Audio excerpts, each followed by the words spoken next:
स्वागत है आप लोग का लुकी जंप चैप्टर 585 के प्रिडिक्शन वाले वीडियो पर। जैसे कि हमें पता है कि लुकी जंप चैप्टर 584 काफी डेंजरस सिचुएशन पे खत्म हुआ था। इसी कारण मुझे लगता है कि लुकी जंप का जो 585 चैप्टर होने वाला है शायद से वो काफी डेंजरस टर्न लेने वाला है। सो लुकी जंप चैप्टर 585 प्रिडिक्शन स्टार्ट करने से पहले मैं आप लोग को यहाँ पर कुछ बुलेट पॉइंट शो कर देता हूँ। जिन बुलेट पॉइंट्स को हमें प्रिडिक्शन करना है, मीन्स इन बुलेट पॉइंट्स को हम एक एक करके क्लियरिफाई करते हुए जाएंगे। सो सबसे पहला बुलेट पॉइंट है जेम्स ली का कोई सीक्रेट, यानी कि उसकी कोई पावर लेवल। तो जैसे कि हमने पिछले चैप्टर में देखा था कि जेग्युन्ना ने अपने टेक्निक का यूज करके डायरेक्ट जेम्स ली के ऊपर अटैक कर दिया था, और मैं इस बात को आपको क्लियरिफाई कर देता हूँ, जेग्युन्ना का वो टेक्निक कोई आम टेक्निक नहीं था, बट फिर भी जेग्युन्ना उस टेक्निक से जेम्स ली के ऊपर अपना एक हिट भी नहीं मार पाया। इवन हमने अगले ही सेकंड में देखा कि जेम्स ली ने कुछ खतरनाक सी चीजें यूज की, जिस कारण जेग्युन्ना एक ही वार में जमीन पर लेट गया। एंड जेग्युन्ना ने यहाँ पर खुद ब खुद क्लियरिफाई किया है जो मूव्स जेम्स ली ने उसके ऊपर मारे थे वो कोई जेम्स ली की मास्टरी नहीं थी। एंड इस चीज पर मेरा प्रिडिक्शन ये है कि यहाँ पर जेम्स ली ने जेग्युन्ना को हराने के लिए कुछ अपना यूनिक पाथ का यूज किया है। एंड ये चीज तो क्लियर है जो कि जेम्स ली का ये यूनिक पाथ है ये कोई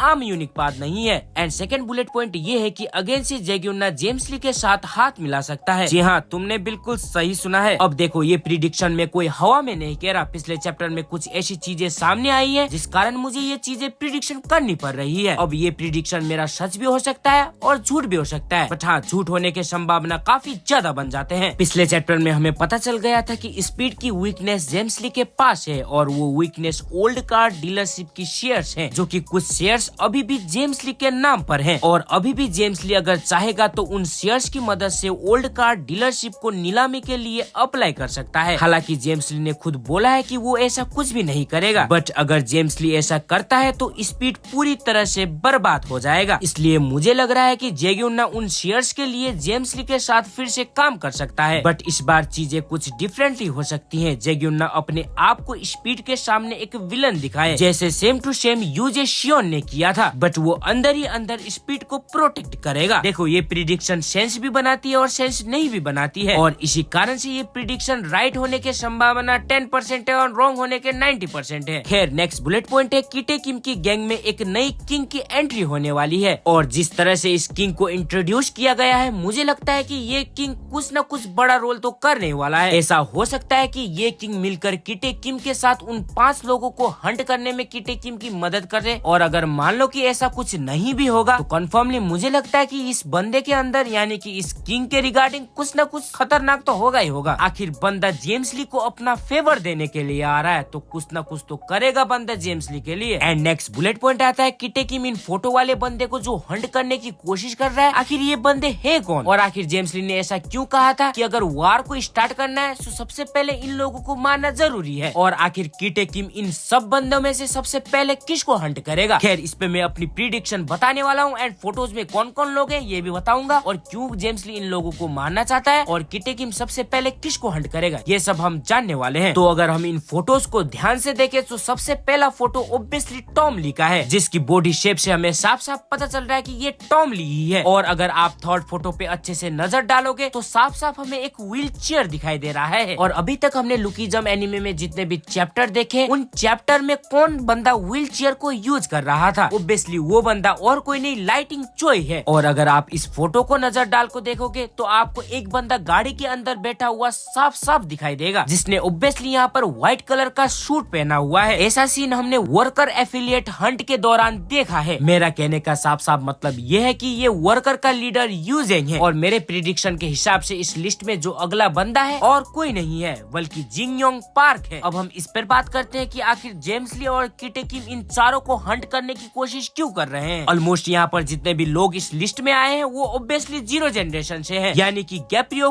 किम के जनरेशन से। फिलहाल अगर मेरी प्रिडिक्शन की बात करो तो इन 4 लोगों के पास कुछ ऐसी इम्पोर्टेंट इन्फॉर्मेशन हो सकती है जो अगर वार के बीच में खुल जाए तो किटे किम और जेम्स के लिए काफी खतरनाक साबित हो सकती है। यदि जेम्स ली और किटे किम अपना पूरा कंट्रोल और ताकत बनाए रखना चाहते हैं तो इन लोगों को खत्म करना बहुत ही जरूरी हो सकता है। और सेकेंड रीजन ये भी हो सकता है कि इन चारों लोगों का हटना किटे किम के लिए और जेम्स ली के लिए कोई फायदेजनक कारण बन सकता है। मेरा कहने का मतलब ये है कि अगर ये चारों लोग वार में इंटरफेयर करेंगे तो ऑब्वियसली जेम्स ली के प्लान में कोई ना कोई इफेक्ट तो जरूर होगा। फिलहाल जितना मैं सोच सकता था इस पॉइंट के रिगार्डिंग प्रिडिक्शन करने के लिए उतना मैंने अपना दिमाग पूरा लगाया है और मुझे लगता है कि कीटे किम इस लिस्ट में से सबसे कमजोर बंदे से स्टार्ट करेगा हंट करना और मुझे लगता है कि वो सबसे पहले वर्कर के लीडर को हंट करने जाएगा। खैर मेरी ये प्रिडिक्शन कितनी राइट होती है या कितनी रॉन्ग होती है नेक्स्ट या उसके नेक्स्ट चैप्टर में पता चल ही जाएगा। नेक्स्ट और आखिरी बुलेट पॉइंट है जोहान रिफ्यूज एलिट प्रपोजल। जी हाँ, इस पॉइंट का प्रिडिक्शन मेरा यह है कि स्टार्टिंग में जोहान डेनियल पाक के प्रपोजल को इजिली डिनाई कर देगा और इसी रीजन के कारण डेनियल पाक और जोहान के बीच एक छोटी मोटी फाइट देखने को मिल सकती है। बट बाद में जब डेनियल और बाकी लोग उसको समझाएंगे सिचुएशन, जिसके बाद ऑब्वियसली जोहान एलिट के साथ काम करेगा। अगर ऐसा हो गया तो समझो एलिट काफी